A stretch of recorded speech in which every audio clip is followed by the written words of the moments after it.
Bismillahirrahmanirrahim. Alhamdulillahi rabbil alamin. Wassalatu wassalam ala rasulillah wa ala alihi wa ashabihi ajma'in.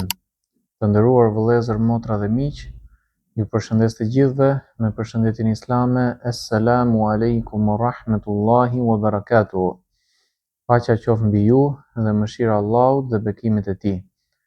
Jemi në vazhdim të zhvillimit të projektit të librave. Jemi në lëndën përfshirëse të usulit, usul el fiqh, ku kemi përfshirë playlistën të cilën do të trajtojmë për një kohë të gjatë derisa të përfundojmë librin Kitabul Muwafiqat, i cili në vetvete është pjesë e lëndës qëllimet e shariatit, në kas jedush sharia. Kjo është video e dytë e kësaj serie dhe njëkohësisht është video e dytë që trajton hyrjen që ka bërë autori Imam Shatibiu në lidhje me temat që ai trajton. Dhe mënyra se si ai ka organizuar hyrjen është një mënyrë shumë letrare dhe poetike, pra përveç se shumë me saktë dhe me përmbajtje të rëndësishme, të dobishme, mirëpo është edhe shumë e bukur nga aspekti gjuhësor në arabisht. Ndonse të njëjtën grad bukurie nuk arrin dot në gjuhë të tjera, por përpiqemi t'i parafrojmë aq sa është mundësia. Në vazhdim thot autori: Kullu dhalika liyatafarragu li ada al-amana allati uridat alayhim ardan falamma tahammaluha alima Allahu hukma al-jaza. E gjithë kjo ishte që ata të përkushtoheshin në përmbushjen e amanetit që u ishte paraqitur atyre qartazi, por kur ata e morën përsipër, Allahu e dinte mirë gjykimin dhe shpërblimin që pasonte. Fahamaluha fardan wa ya laytahum iqtasaru ala al-ishfaqi wal-iba wa ta'ammalu fil bidaya khatara an-nihaya. Ata e morën atë si detyrim dhe sikur të ishin kufizuar vetëm në frikën dhe hezitimin dhe të kishin menduar që në fillim për rrezikun e fundit. Lakinnahum lam yakhtur lahum khataruha ala bal kama khatara lis-samawati wal-ard wal-jibal walidhalika summiya al-insanu zaluman jahula wa kana amru Allahi maf'ula. ودل على هذه الجملة المستبينة شاهد قوله إنا عرضنا الأمانة. Por atyre nuk u shkoi ndërmend rreziku i tij, ashtu siç u shkoi qiejve dhe tokës dhe maleve, dhe për këtë arsye njeriu u quajt shumë i padrejtë dhe shumë i paditur, dhe urdhri i Allahut ishte i vendosur dhe do të realizojë patjetër, dhe për këtë fjali të qartë dëshmi është thënia e tij, pra e Allahut të madhëruar në Kur'an ku thotë: ne ja ofruam amanetin. Autori i referohet një ajeti që ndodhet në surën Ahzab, nëse s'gabojmë është ajeti i parafundit i surës Ahzab, ku Allahu përmend ofrimin e mbajtjes së amanetit për qejt, tokën dhe malet, dhe refuzimin nga ana tyre dhe mbartjen e amanetit nga ana e njeriut, dhe në fund përmend që njeriu është shumë i padrejtë dhe shumë i paditur. Dhe dietarët, ndonse janë të ndarë në mendime të ndryshme në lidhje me komentin e këtij ajeti, porse ajo që na duket si më e saktë në lidhje me të, është që me fjalën amanet këtu nuk kuptohet testimi, sprova jetës së kësaj bote, pra i është parashtruar shpirtrave para se të vinin në këto trupa që janë në dynja, që nëse dëshirojnë të hyjnë në testim dhe nëse nuk dëshirojnë të mos hyjnë në testim. Mirë po kush hyn në testim do të marrë në konsiderat që do të ketë urdhra dhe ndalesa, do të ketë gjëra që i pëlqen dhe gjëra që nuk i pëlqen, dhe do të shpërblehet ose do të ndëshkohet në varësi të asaj që vepron brenda këtij testimi. Dhe duke qenë se ekzistonte mundësia për të ndëshkuar dhe nuk dihet përfundimi nëse do të jetë i mirë apo do të jetë i keq, shumë prej shpirtrave që i është parashtruar ky amanet e kanë refuzuar, dhe këtu përfshihen qejt, toka dhe malet, ndërkohë që njeriu ka rënë dakord dhe ka hyrë në testim, duke ekspozuar veten në këtë mënyrë ndaj një rreziku të madh, ndonse e ka ekspozuar edhe ndaj një mundësie të madhe për për të fituar një lloj shpërblimi dhe një lloj lumturie që nuk e arrin dot ata që nuk janë brenda këtij testimi. Kështu që themi që çdo kush që në këtë botë është një send i pa shpirt, i pa jetë, i është ofruar mbartja e amanetit, por e ka refuzuar.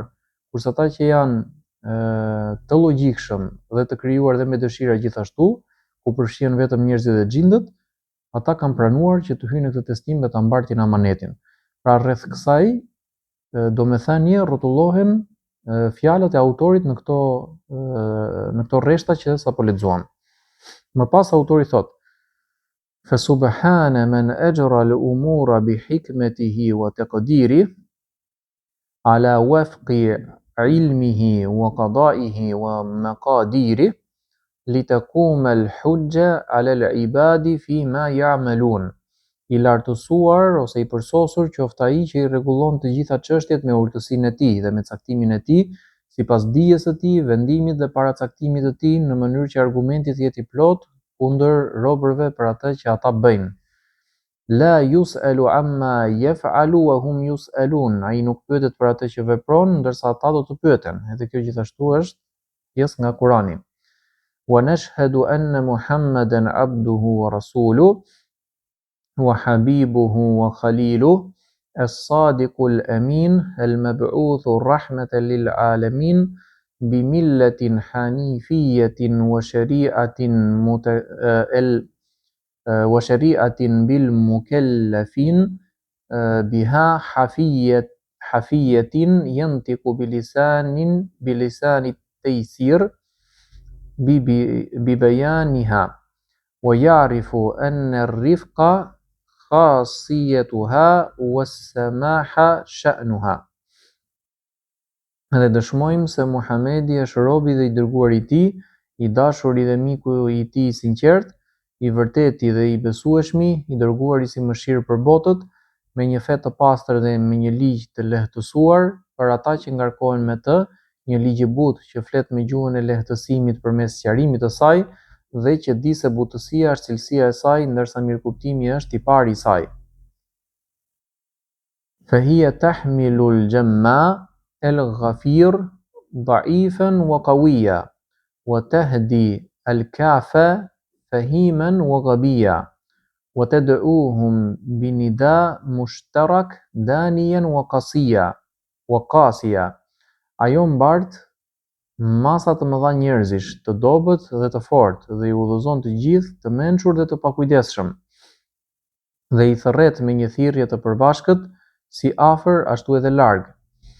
وترفق بجميع المكلفين مطيعا وعاصيا وتقودهم بجزائهم منقادا وأبيا وتسوي بينهم بحكم العدل شريفا ودنيا.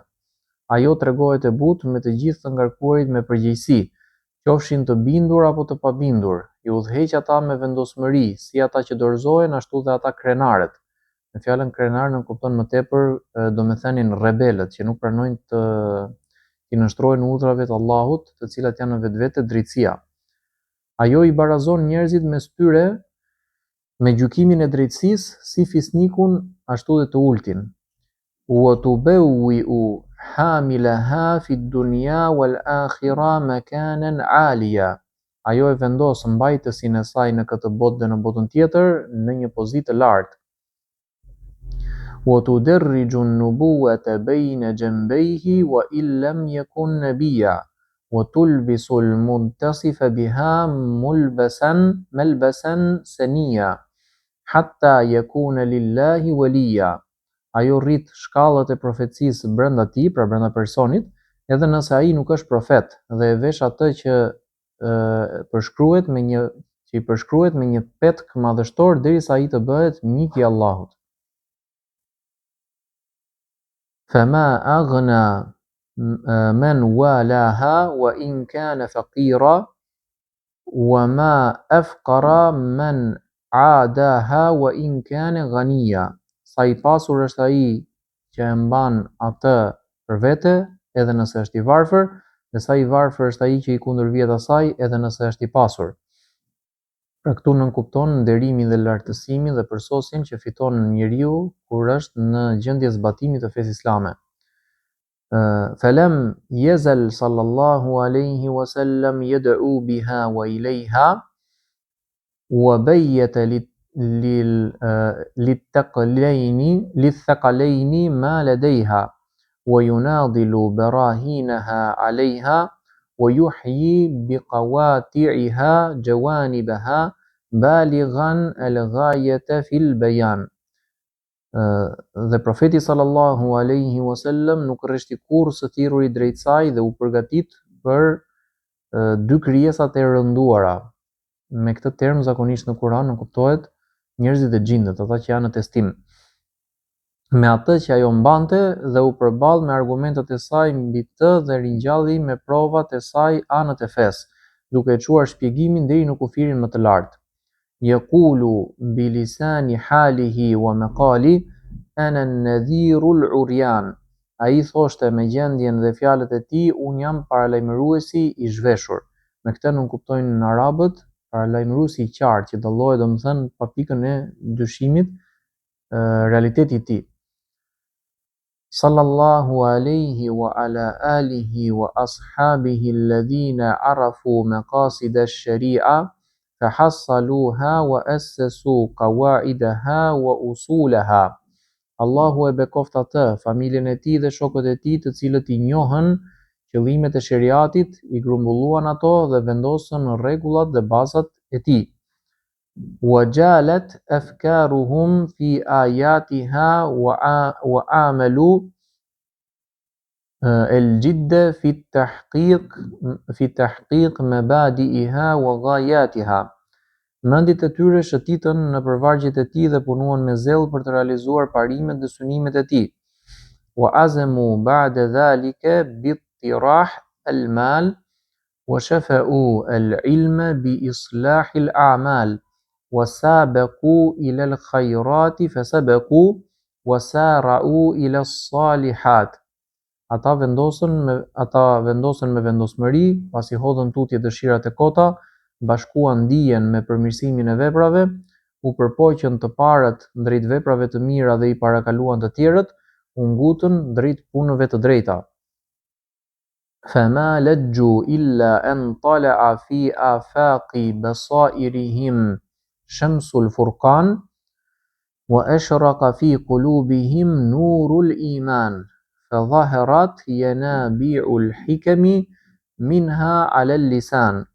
Dhe nuk u ndalën derisa doli në horizontet e shikimit të tyre dielli i dallimit mes së vërtetës dhe së kotës, dhe me fjalën Furkan nënkuptohet Kurani, për arsye se është një prej emrave të tij, dhe shkëlqeu në zemrat e tyre drita e besimit, kështu që buruan prej saj në gjuhët e tyre shinat e urtësive. Këtu autori lavdëron sahabët, të cilët e mbartën mesazhin hyjnor mbas profetit sallallahu alaihi wasallam dhe së bashku me të. فهم أهل الإسلام والإيمان والإحسان وكيف لا وقد كانوا أول من قرأ ذلك الباب.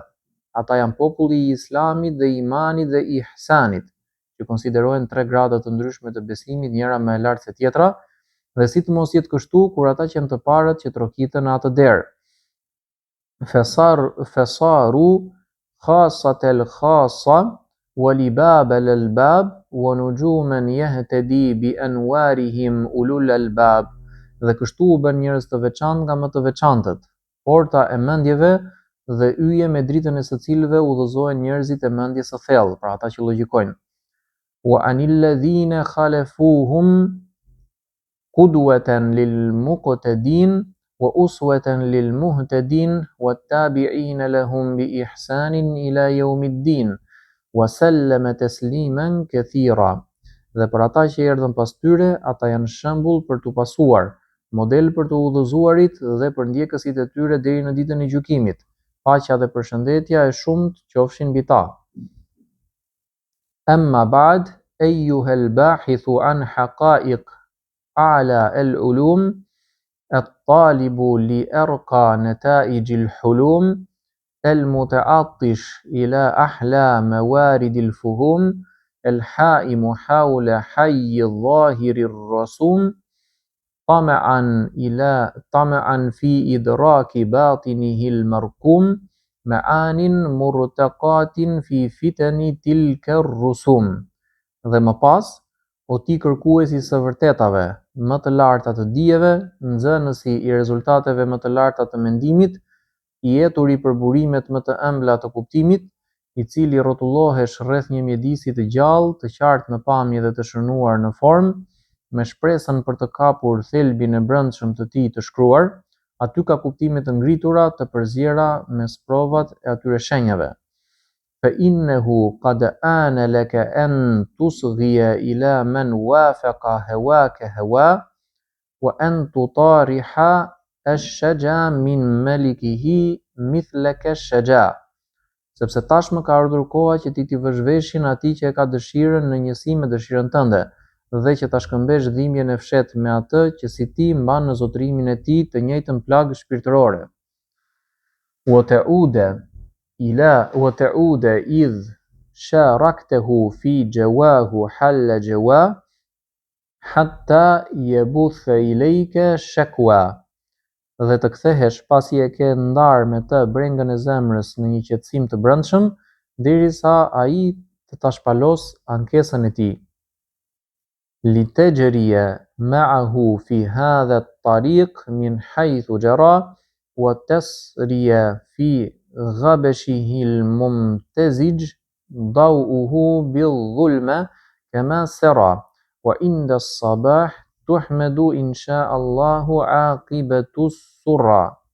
Që të ecësh bashkë me të në këtë rrugë, nga e njëjta pikë ku ai ka ecur, të udhëtosh në muzgën e tij, ku drita është e përzierë me errësirën, ashtu siç ka udhëtuar ai dhe në agim, me dëshirën e Zotit të lavdërohet përfundimi i udhëtimit të natës. Pra të gjitha këto deri në këtë pikë janë pjesë e hyrjes, dhe hyrja që ka bërë autori vazhdon edhe më tej, dhe do ta trajtojmë në video të mëvonshme inshallah. Këto mund të kenë një nivel vështirësie për të perceptuar plotësisht nga ana një dëgjuesi që i dëgjon për herë të parë dhe nuk është mësuar me këtë lloj gjuhë të folurit të autorëve të fesë, por se i bëhet normale me kalimin e kohës kur dëgjon gjithmonë më tepër material.